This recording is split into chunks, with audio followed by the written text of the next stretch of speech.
Doherty, the 6'7" sophomore from East Meadow, New York.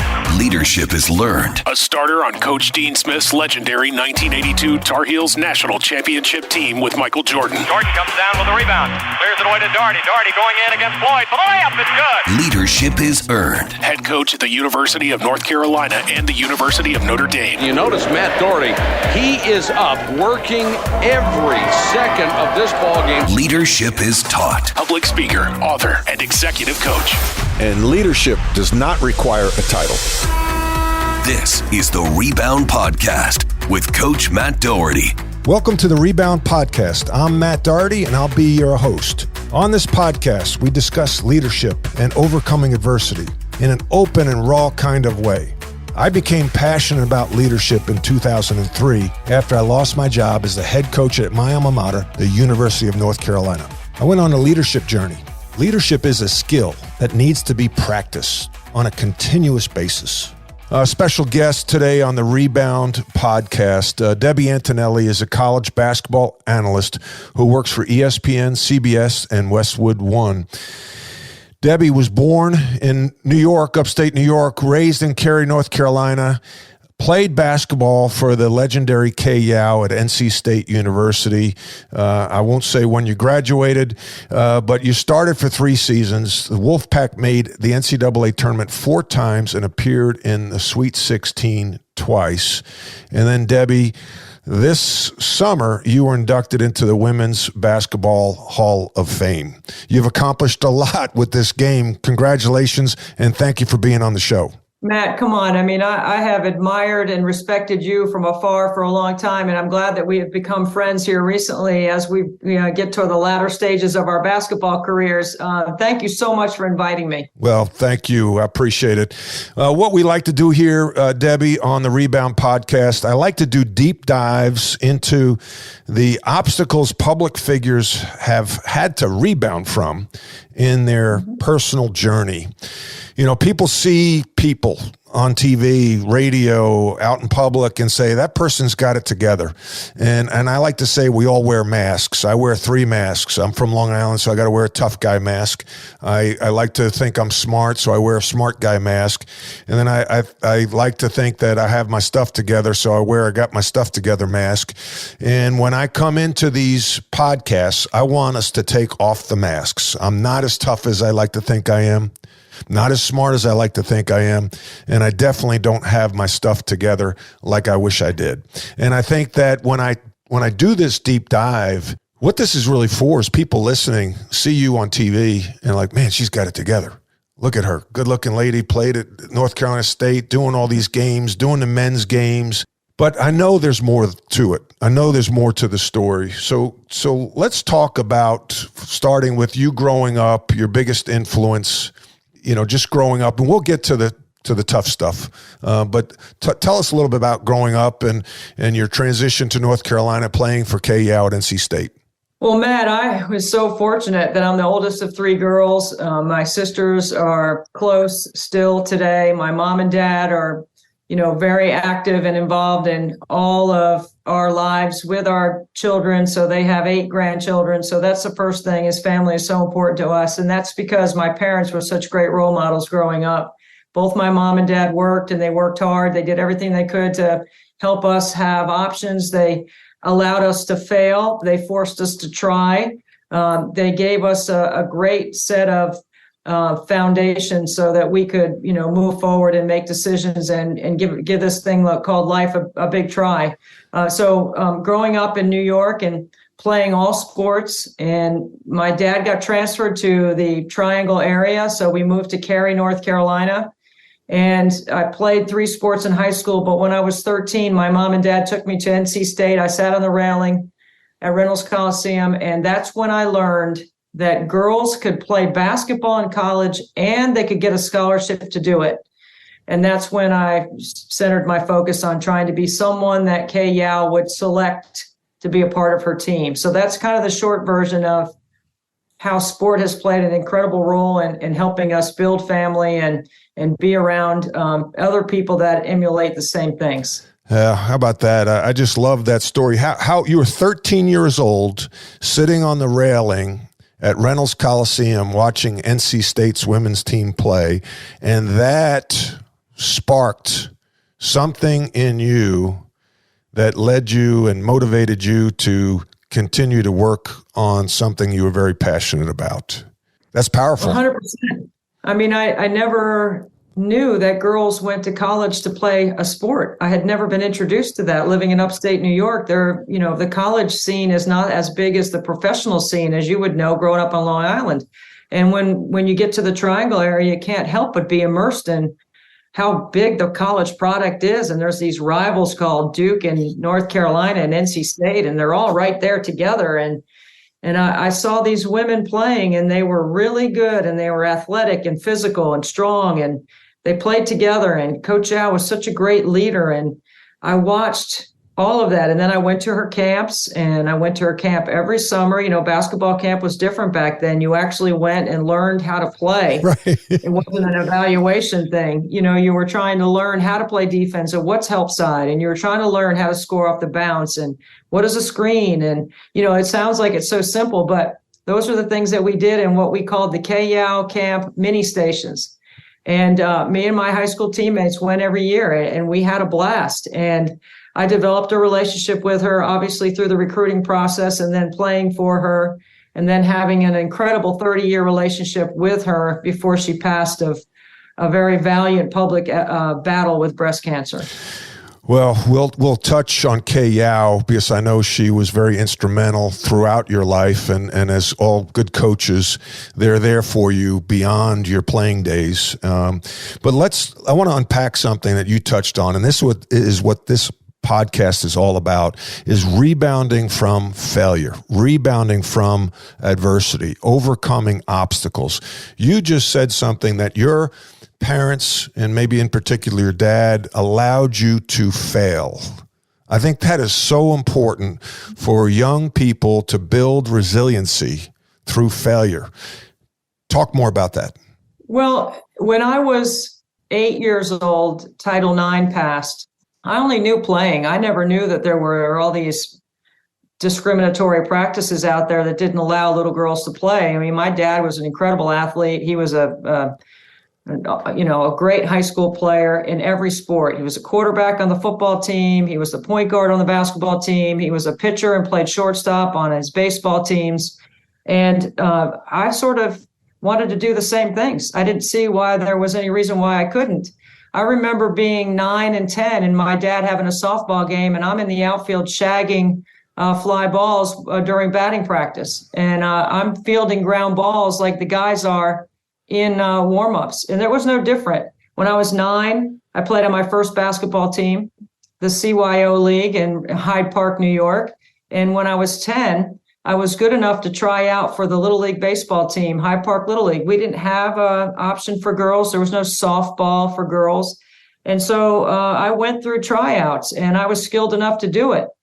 And that's when I think, you know, from a fail and succeed and make a mistake and learn from it, I think that's where, you know, sport helps us. I mean, all sports are not mistake-free, right? Even the best guys in Major League Baseball hitting 300 is pretty good. Mm-hmm. That means you're hitting 1 out of 3. In basketball, if you're shooting, you know, if you're a guard and you're shooting 50% from the floor, that's ridiculously good, right? So I think, I just learned that if I worked hard enough and I kept practicing and I put in enough reps, that I could maybe be good enough. And that was sort of my mentality. I'm just going to keep trying. Now, along the way, there is some failure. There is some get that girl off the field in Little League. There is running laps before practice. And I distinctly remember hearing some dads, why is she out there?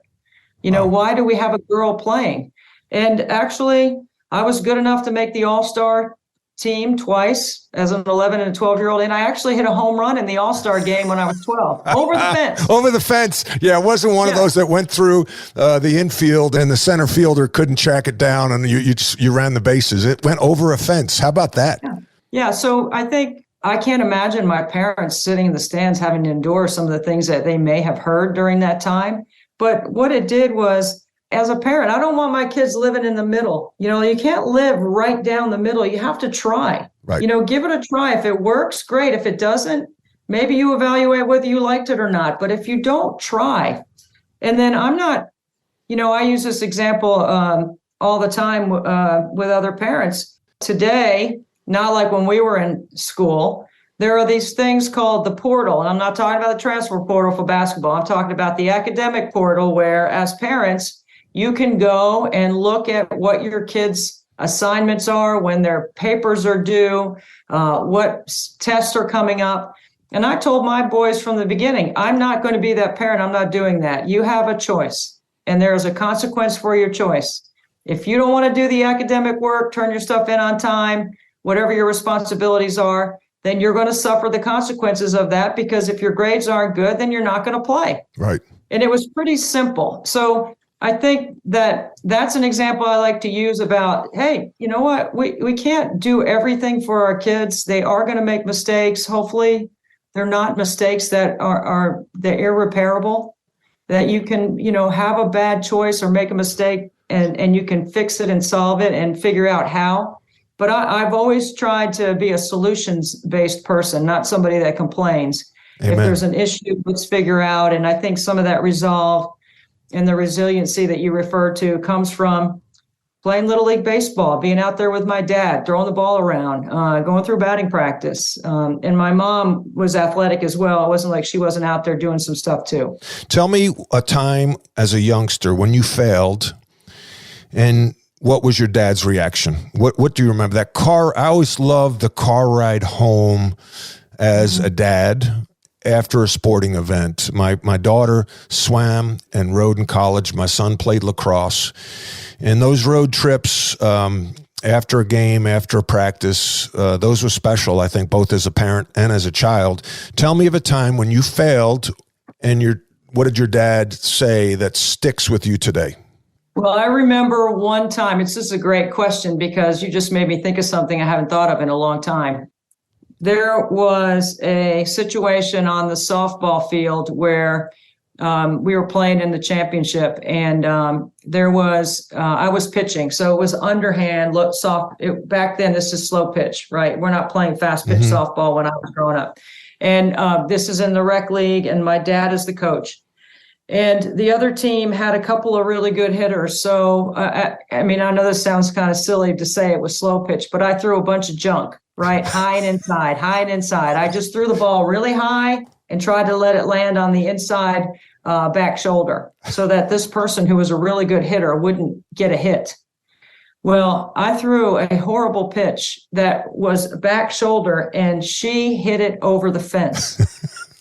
And I threw my glove down. I was so mad. I couldn't believe that she could hit that over the fence.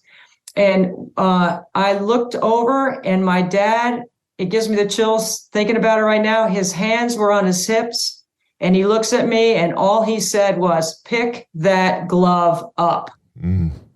And never said another thing to me.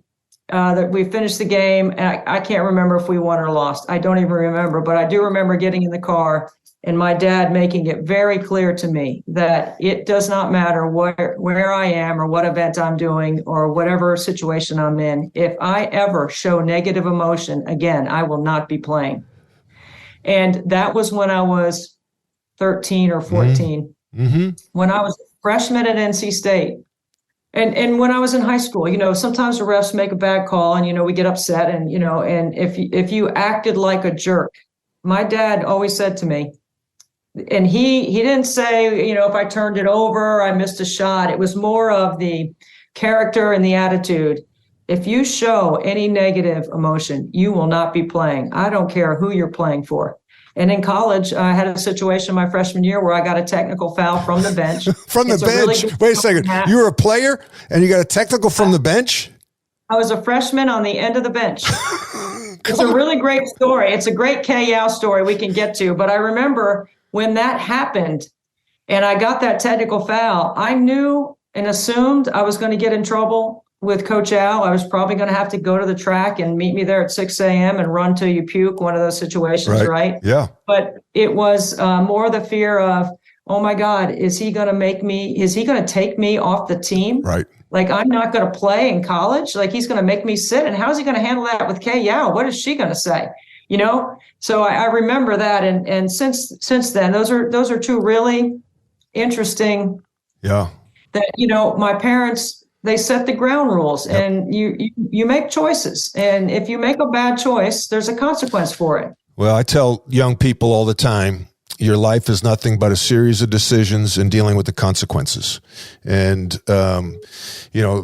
that is very evident there with your dad and what he demonstrated in raising you. And the thing that's neat that I hear screaming out of your conversation is you had a strong dad.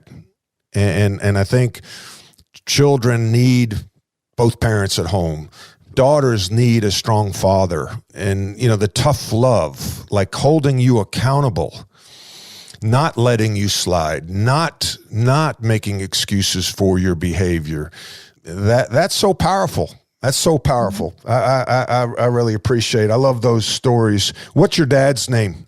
Paul and Peggy Mulligan are my parents. The Mulligans. Paul and Peggy Mulligan. I tell you what, that is Irish Catholic through and through. 100%. I mean, it's 100%. Yeah. It is. And my husband's 100% Italian, so we got a great blend of three boys. Yeah, well, the Italians bring the food to the table. The Irish food isn't so good. The Italian and got other things that we're good at, though. Yeah, well, telling stories, being wise guys, and drinking beer. Not necessarily in that order. But good. I like that order. Yeah. As you touched on, and I'm tongue in cheek, but you mentioned before we started recording, growing up in North Carolina, playing basketball in Cary, following the ACC. I've got to ask you, who was your favorite player growing up? Oh, I'd be remiss not to say that I didn't watch all the two guards at North Carolina, right? I mean, you included. Steve Hale would be another one. Jeff Lebo. I mean, I think part of that is because we watched film when I was in college of you guys playing. Really? Because Coach Yao had so much respect for Dean Smith that she would break down the run and jump, or she would break down the 2-3 zone trap in the wings. Those are things that you guys did, and she had such a great measure of respect for Coach Smith that we watched a lot of what you guys did. Now, growing up in Cary and being right there in the middle of the triangle between Duke and Carolina and NC State, obviously college basketball is the king, and it still is, honestly, in that area. You can't help but, if you love hoops, watch and listen. I didn't get to go to very many men's games. I went to the NC State women's games because it was just 10 miles from where my parents and I lived with my sisters in Cary. But it was an easy trip over there, and it was fun to go. And so I know my parents, I can't imagine what they were thinking at the time, because I really wanted to go watch these games. And I think they probably saw a shift and a switch in me that, now is when, at 13 and 14, I'm trying to figure out how I can be good enough to play for Kay Yao. Yeah, such a critical age, that 7th, 8th grade year, your passion for whatever it is, whether it be sports or, right, a musician or, that's such a critical age. All right, let's fast forward. As an athlete in college, what was your biggest setback? Was it an injury? Was it you didn't get to be the star player, you lost a big game, and how did you deal with it? Well, first of all, I would self-scout that I was an incredible shooter, in great shape, understood everything we were doing. And I called myself, and I have referenced myself as the best non-stat starter in NC State women's basketball history. Wow. I started for 3 years, and you wouldn't see a huge stat line. I might go 4 for 6 with a couple of turnovers, maybe a long rebound. If the other team got a technical, I'd shoot the free throws. But I played like 31 minutes. Yeah. And there was a point where, from a conditioning and all this stuff, like we weren't on campus working out and staying and going to summer school. We went home with our book, with our workouts, and we were expected to do them. So when we came back, we would be in shape before you started, practicing. That's right. And I took that very seriously because I really wanted to play. I knew what my deficiencies were as an athlete and as a basketball player. And while I worked on those in the off season, I definitely knew what my strengths were. And in my mind, if I could really shoot it, and I spent a lot of time shooting it, how could she keep me off the court? She was going to have to play me. So my attitude was, you always have to have a shooter. I space the floor. I make things easier for everyone else. And that's why I've always called myself the best non-stat starter.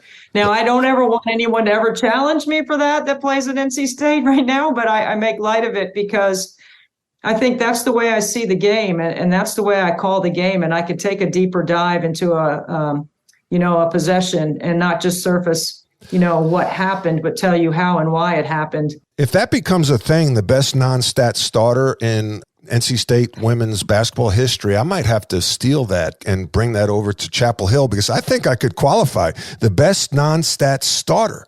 I mean, I kind of was like you. I averaged, like 9 points a game, 4 rebounds, 5 assists, but I averaged more minutes than anybody on the team. Right. And that's why you and I see the game in a similar way. And I think that's what drew me to your role so much, that you could play that role, and so could I. You played with one of the greatest. I played with really great. Okay, so there were all Americans on our team, and I wanted to win, and I wanted to be a part of winning as a player on the floor. I wanted to make it impossible for Coach Yao to take me out. Yep, that's that. In a national championship game, there were 2 players in 1982, Georgetown, North Carolina. My sophomore year, 2 players played 39 out of 40 minutes in the national championship game. One was Patrick Ewing, and the other was me. It gives me the chills, Matt. I mean, it gives me the chills thinking about it because I get it. Yeah. I totally get it. And so you try to tell youngsters, like, it's the little things. You do the little things. And I didn't appreciate maybe what I could do as a player until I became a coach. And then I realized, you really need somebody to feed the post. You really need somebody to communicate on the floor. You really need somebody to be able to take the ball out of bounds versus a full court press and not panic. You really need somebody that can make a foul shot at the end of the game. You really need somebody when the game's tight and it's just you got to make a smart play, tip it off someone's leg or call a timeout or instinctively. Those are things that I could do and you could do, and you take them for granted, but you realize when you're watching games and evaluating games for 30 years now, and I was coaching, that those things aren't a given, that those are skills that, playing. Coach Smith would always say, the core values, play hard, play smart, play together. And he always talked about players playing with savvy. And that's what you did, and that's what I did, and that's why I got to play.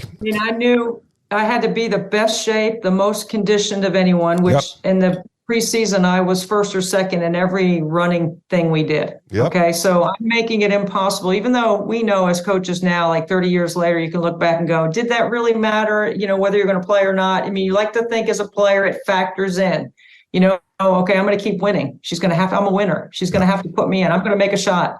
She can't take me out. And I wish somebody asked me recently about, if you could go back, what would you tell your college self about playing? I said, I wish somebody had told me that it was okay to do what I did, and that it was okay that I wasn't the fastest or the strongest, but that I had a set of skills and I knew it was okay because she played me and she never said anything to me. So I knew that I was doing the right things. But once in a while, it would have been great for, you to get that reinforcement, like, hey, yeah, you played 39 minutes in the national championship game. Okay, and you didn't have the same stat line that Michael Jordan had. But wow. Right. How about that? Like, that's crazy good. Yeah, no, it's good stuff. And Coach Smith would always say, when I was coaching at North Carolina, we talked a lot. And one of the things that he would say, and I wasn't good at as a coach, was praise the actions you want repeated. And so when he did praise me for, feeding the post or sprinting back on defense, that was powerful because, that affirmed that, hey, I'm doing the right thing. He recognizes it. He notices it.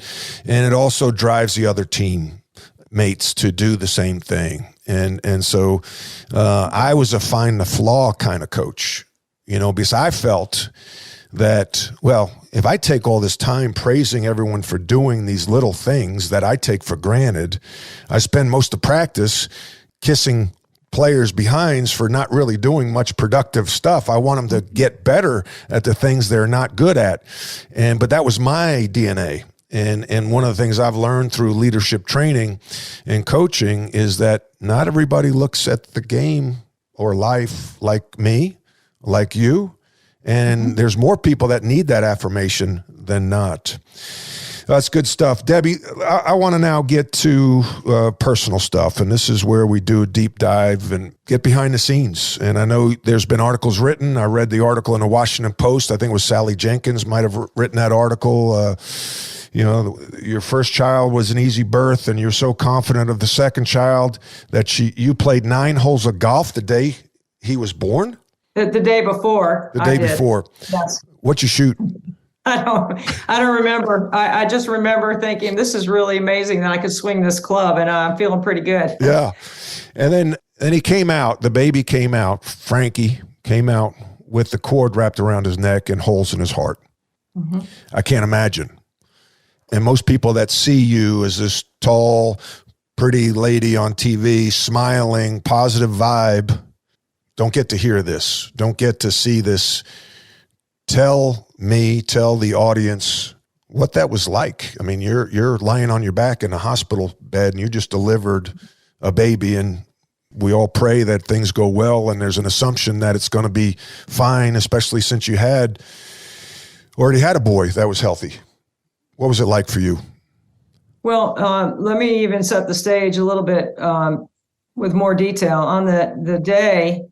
So when my son, those of us that have had babies that are listening, male or female, dads listening about their wives having babies, I never had contractions with my first son. I was 2 weeks late. They started Pitocin. I had him. So I never had my water break or go through all that.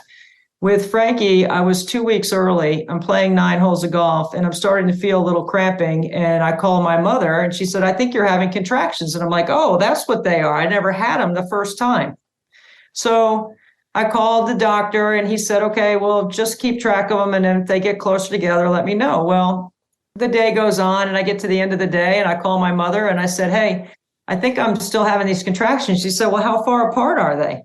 I said, I don't know. She said, well, you're supposed to be writing it down. I said, oh, well, I didn't know that. I said, well, I feel fine. It just feels like a little cramping. She said, well, you better start writing it down. So as we got closer to the evening, I actually had an appointment to get my hair cut at 7:00. So my contractions were about, I'd say they're like 15 minutes. So my husband came home, Frank, and I said, come on, let's go. You're going to have to take me to get my hair cut. I don't think I should drive, but I really need to get my hair cut because if this baby's coming, I just need to get it done. Priorities. You got to look good. Got to look good for the cameras. It's just all the stuff that comes after you have the baby. You don't have time to go get your hair cut. So, play golf and get a haircut. Frank, we get Joey, who's 2.5. We go, and I'm sitting there and I'm getting my hair cut, and every once in a while I pull my my arm out from underneath the robe, and I look and I go, oh, well, that was like 9 minutes. And then, oh, well, that was like 7 minutes, and the guy cutting my hair is like, are you having contractions? I'm like, oh, no, I'm fine. Just keep going. The lady sitting next to me is looking at me with wide-eyed, like, oh, my God, I think you are. You're crazy. Okay. So he gets done. I said, look, here's the money. I got to go. Yes, I am having contractions, and I'm going right to the hospital. So we go home, grab the bag, drop off Joey at the neighbors, go to the hospital. By the time I get to the hospital, I'm already 6 centimeters. Let me ask you, I'm going to interject. I say this all the time. Your biggest strength's your biggest weakness. You're an athlete. You're tough. You're a competitor. you overcome pain. And Right. my guess is that you're like, well, I don't want to be a wimp. Like, yeah, it's like a little cramping. I can handle this. It was tougher in practice for K-Yow. This is nothing. I don't want to complain about this. I don't want to whine. I don't want to be viewed as soft. And there you are getting your hair cut and you're having contractions. So ridiculously stupid, right? Just doesn't make any sense. But you're Irish, so the hard-headed Irish. Yeah. So I'm like, Frank, just drive fast to get me there. They get me in there, and I'm only in the hospital for about an hour and 45 minutes before Frankie is born. And he is born, and he was blue. When he came out, he was blue. And the doctor, they took him away. And my rule with Frank, and I know you're going to think I'm nuts, but I just was so afraid. I said, Frank, when the babies are born, you go with the babies. Don't stay with me. I just want to make sure everything's okay and that, nothing happens. So when they go to do all the stuff they do when the babies are first born, you just go with the nurses and I'll be fine. And so he did. And obviously Frankie was blue. So we had some concern. And the first thing the doctor said to me the first time he came in my room was, how are you feeling? You all right? I said, yeah, I'm good. He said, Does Frankie look anything like Joey? I said, no, he doesn't look anything like Joey. As a matter of fact, he was blue, so is he, well, okay. So he leaves. The second time he comes in, now I think everything's fine. APGAR score is a little bit low. I think everything's good. The nurse brings me some food. I haven't eaten in a whole day. It's like midnight. I get some food and I'm having some scrambled eggs. And the doctor comes in again. He said, asked me some more questions and left. And I'm like, what's going on? Frank had come back. We had called everybody. We called his family, my family, everyone. The baby's here. We're all excited. Everything's great. His color came back. His APGAR scores are a little bit low. And then the third time the doctor came in and he said, Frankie was showing signs and symbols of having Down syndrome. And I said, what? What are you talking about? Then he showed me a couple of things, like people that have Down syndrome have a line. We have crooked lines in our hands. They might have a straight line. Mm-hmm. There are certain things about the big toe next to the second toe, the features in the face. And he said that he was showing, I said, what? And then he repeated it. And then I didn't handle it well. I didn't handle it well at all. Thankfully, the next few days, Frank handled it a lot better than I did. Well, you said you didn't handle it well. What did you do? What didn't you do? I think I was in shock. I required an additional day in the hospital. I didn't want any visitors. It took me a while to get up out of bed and start doing things that you do in the hospital when the baby is born. Listen to yourself, though. Listen to yourself. I didn't handle it well. You're talking about delivering a baby that has Downs, and you're saying I didn't handle it well. Like, I think that sometimes we need to have compassion for ourselves, give ourselves grace, forgive ourselves. We're quick to forgive other people, but not to forgive ourselves. We're quick to give other people's grace for the most part, but not ourselves.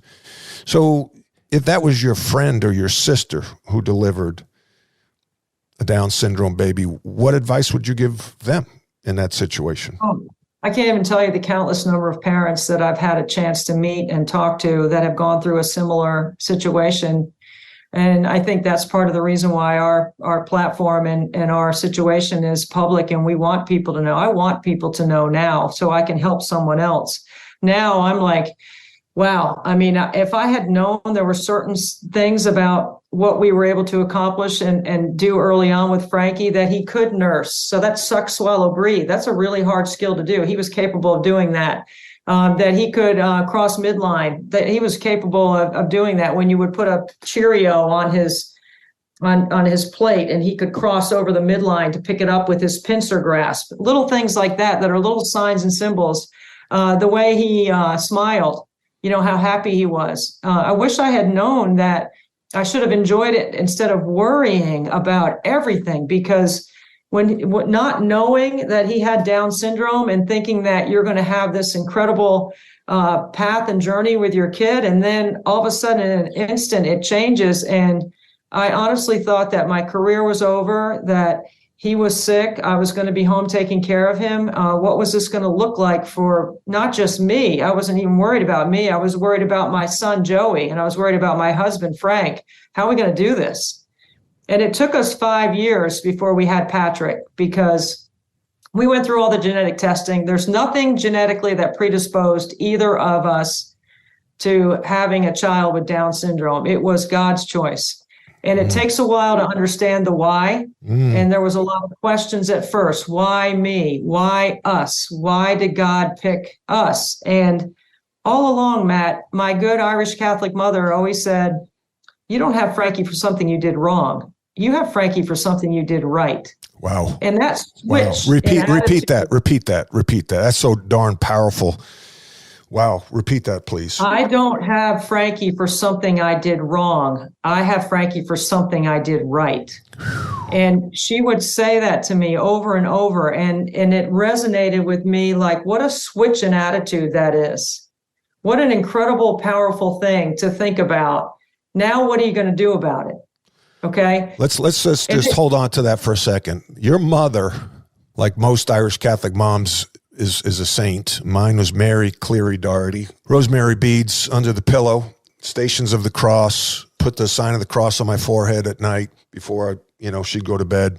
I don't have Frankie for something you did wrong. It's something you did right. One of my favorite quotes Nelson Mandela says is, I never lose. I either win or I learn. And that's what this podcast is all about, is mindset.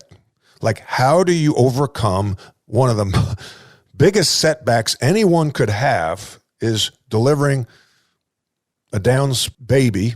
I mean, it's a healthy baby, right? But so a Downs baby, somebody who has, can I say, special needs? Yes. Yeah. Yes. So my brother has a special needs autistic child. And so like we wake up, my back's hurting me. I wake up, oh, I lost a client. Oh, I lost a game. You delivered a Downs baby, and your mother says to you, you don't have Frankie but for something you did wrong. It's something that you did right. That mindset had to kind of, I read that, and rightfully so, that you were dealing with depression at this point. Is that safe to say? A good 9 months of it, I would say. And basketball did help me come out of it a little bit because it took me, into our basketball world, right? And separated me from the day-to-day of trying to figure out what we were doing. How are we going to do this? So during that 9 months, what was a day like for you during those 9 months? What were you feeling? What were you doing? How hard was it to get out of bed? What was Frank, your husband, saying to you? What were you saying to yourself? Well, the first thing is, I'm thinking about my 2.5-year-old. Okay, like I do have another kid, and I have to make sure that I'm never feeling guilty or feeling like I ever did something to dismiss or not pay attention to him. So that's the first thing, is that was in my mind. The second was, I'm going through the motions. I mean, I'm taking care of him and I'm doing what you would do. But it was a very flat feeling. It was a feeling of, why? I just didn't, my faith was questioned at the time. And I sort of isolated myself from everyone. I didn't take calls, and I didn't have people coming over to the house. And I went through the therapies, and I started reading and studying, and slowly I started coming out of it. I'll even tell you this, since we're bringing the Irish Catholic thing up. I was still in the hospital. Frankie was in the hospital for 9 days after he was born in the NICU. And I would go to nurse and bathe him, but he spent the night there. So I was in the library of the hospital, and I was reading up on some things about Down syndrome, and I was having a hard time. There were a lot of, like, when this happens in the hospital and you have a baby, you go through the tests and then they dismiss you and you go home. When you have a child with special needs, there's this whole other stuff that happens, social workers and hospital administrator. It's just this whole other thing that people are coming at you. And I went to the hospital library to try to read up on something that I thought, let me just see if I can figure out a few things for myself. And one of the not the chaplain, but the hospital nun came into the library looking for me, and she sat down with me, Matt, and she tried to talk to me, and I looked at her like, get out of here. I don't want to talk to you. Right. And she said, well, I'm going to pray for you. Can I give you a hug? And I'm like, no, you can't give me a hug. I mean, I told the nun, no. Right. Well, that's I was very dismissive. You probably felt betrayed by your faith a little bit, no? I'm sure that was the symbolism that was represented there. Like, you're showing up here and I'm looking at you like, goodbye. I don't even want to see you or talk to you. Don't come in here and talk to me about faith. I think that was probably the resentment or the betrayal or something that was in my mind and this is way before my mother gave me that such great advice. But there was a turning point, and the turning point is Kay Yow. Yes, I read that. Tell the audience more. I love this. I mean, you talk about a coach. Yes. I'm getting goosebumps because that's what true coaches and teachers do. Right. It's not a 4-year commitment. It's a lifelong commitment. Tell the audience when this was after Frankie's birth, what your state of mind was, and what did Kay Yow say to you? So this is 9 months after he's born. And yes, I was calling games and I was working, but I was really a shallow version of myself. It was just a going through the motions, sort of trying to figure everything out, exhausted, don't have the right mental capacity to do many things well.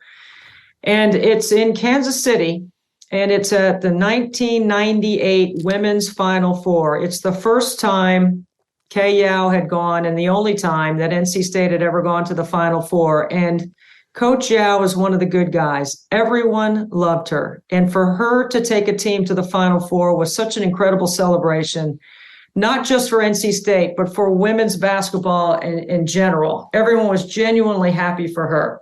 So I'm calling the games on Westwood One Radio. They play Louisiana Tech. They get blown out by 30. I had seen her intermittently around the Final Four and during the season, but it was always like, hey, and she'd say, how you doing? I'm like, I'm fine. I'm fine. She knew at that point you had a baby with Downs. Oh, she knew right from the very beginning. Yes. Okay. As a matter of fact, little sidebar, I found out just recently within the last year that when she found out that I had Frankie, she wanted to be prepared to help me and say the right things. So she called a friend of hers in the College of Education who worked in special education and said, hey, I need to meet with you. Can you meet with me? Oh, wow. This person recently told me they met at Pullen Park outside, sat on a bench, and Coach Yow said, hey, one of my players had a child with Down syndrome, and told my story. Oh, wow. And asked this woman for counsel on what's the right verbiage? How do you handle it? What do you say? That's how much she cared. I didn't even know that till like a year ago. Servant leadership at its best. So we go to fast forward back to the Final Four, and they lose, and it's devastating because they got absolutely slaughtered, right? It wasn't even close. And so the next day was the first time that they were having a senior all-star game. So if you're a senior in college, the WNBA is alive and well.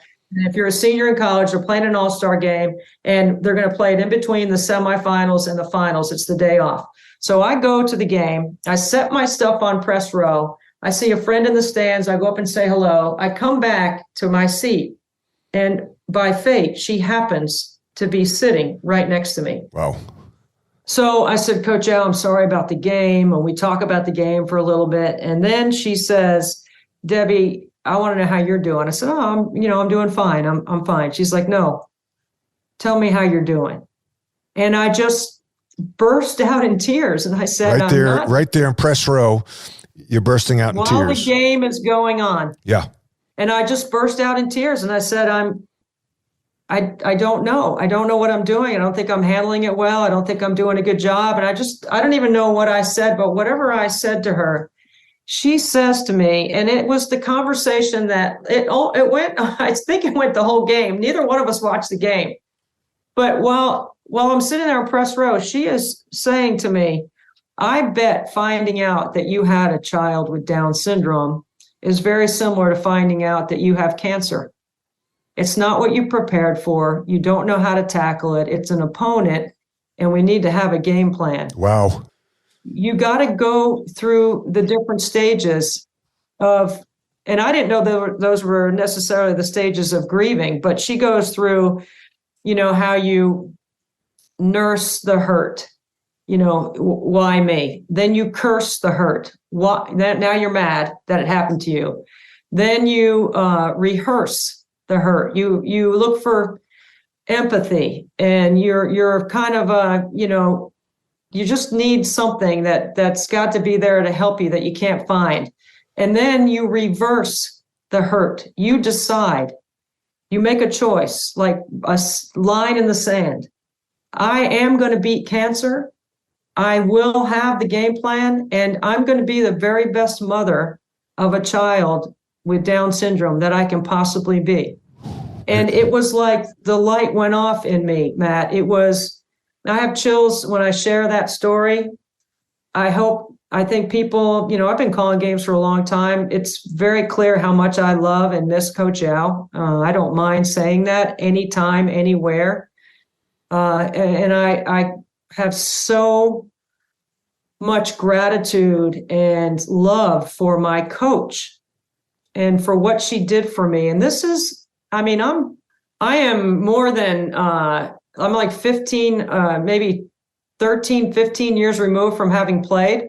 So it's a while since I've been, one of her players, but still. You're always one of her players, the good ones. Like, you're always Dean Smith's player. You're always Roy Williams's player. You're always Kay Yow's players, Pat Summitt's player. The good ones, that's the relationship. I want you to go over this again, because this is, I call them nuggets. You talked about the game plan. Kay Yow mentioned to you the stages of grieving. What were those 4 stages again? Nurse the hurt, curse the hurt, rehearse the hurt, and then you reverse it. And when she said reverse it and make a choice, it was like that competitive fire that we have, that when you think that you're at a deficit or you have a deficiency that you need to overcome, and through competitiveness, hard work, repetition, it builds confidence, and it gives you a chance to succeed. I think when she put it to me like that, it triggered that competitive fire. Like, you know what? She's right. Okay, I'm done wallowing in all this self-pity, and I'm done worrying about being woe is me and everybody feels sorry for me. And yeah, I'm pissed off because this is not what we thought.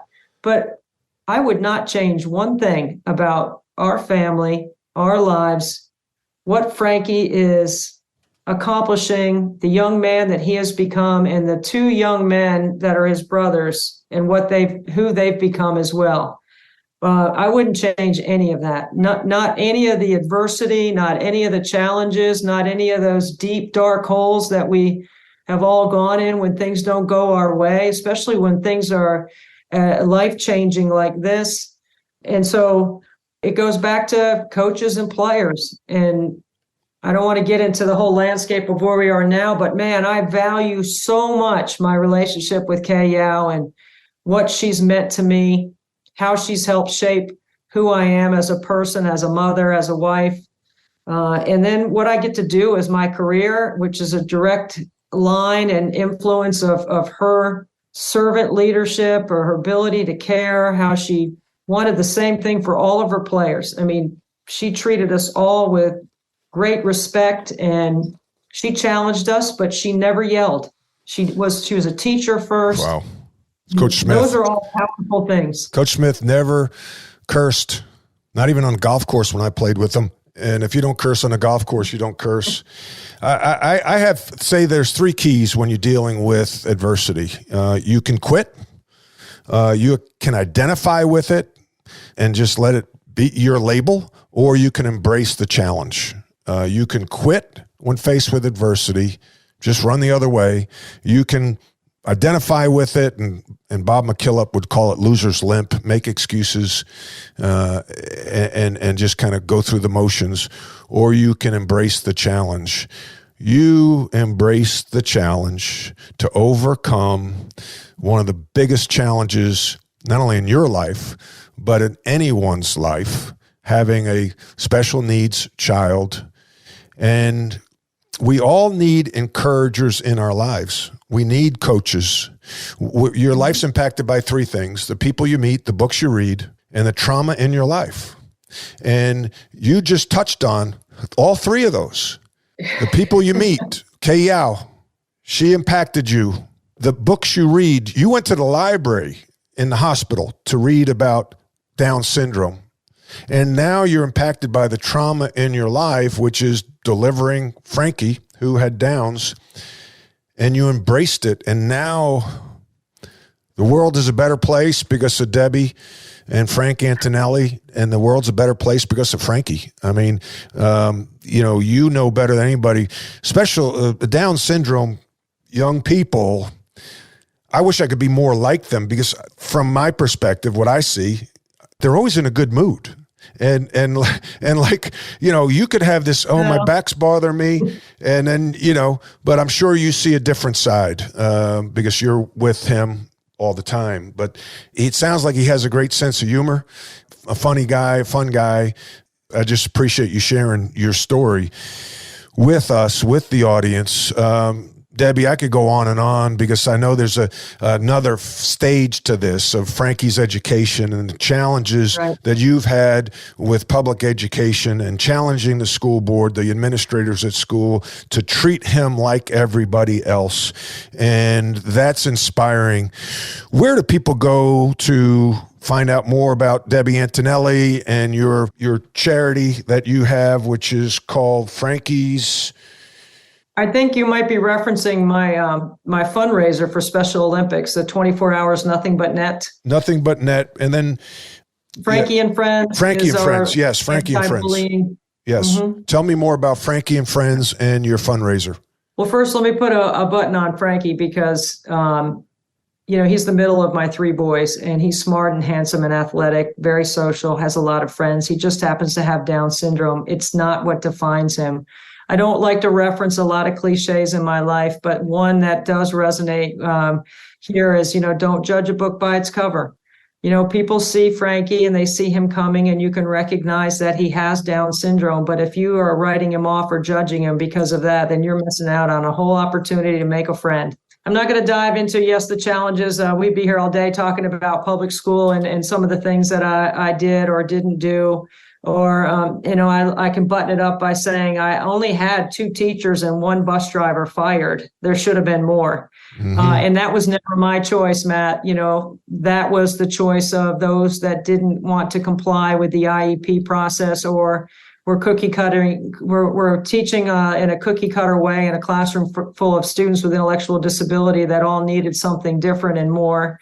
And if they weren't willing, that's usually when they made a choice, and, help them find a way out the door through the Charleston County school system, which is not an easy task, I can tell you that. Yeah. But Frankie is a graduate of Clemson in the Clemson Life program.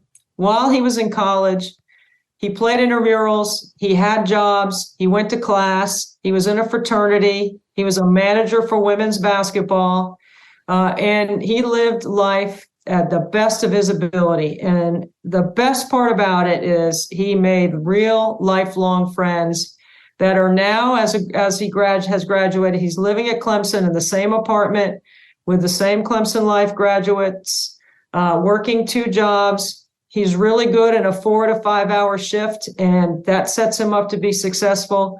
And he's works out with his personal trainer. He's had a personal trainer since he was 15. He makes the best healthy eating choices that he can make, but there's a lot of good burgers and fries on College Ave and Clemson Avenue, and he's having an incredible experience. He doesn't drive. He never will. He doesn't need any transportation. He Instacarts his groceries, and he can walk to everything that he needs right there in downtown Clemson, including today, where he's going to get his fingernails and his toenails cut. And I think he's in a pedicure right now, to be honest with you. He's getting a pedicure. What can we, as everyday people that don't have special needs, what can we learn from Frankie? Because like Frankie is a hero. Like I want to live like Frankie, and tell us, what can we take away besides, the book, by reading the book by its cover? What lessons have you learned, and can you share with us from Frankie? I usually have a whole bunch of lessons that Frankie has taught me, and it's a long list of things that I have learned from being his mom and being his advocate and being his golfing buddy and his workout buddy and his rebounder when he's out there shooting. I mean, I have had the time of my life, honestly. We are so fortunate. Sometimes we go through life looking at what we don't have instead of what we do have. Amen. And Frankie has incredible gifts where he remembers everyone's name. He loves to hang out.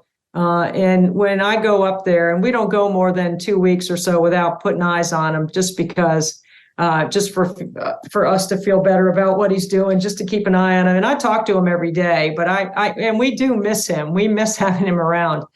But he's a big self-talker. So what do you mean by that?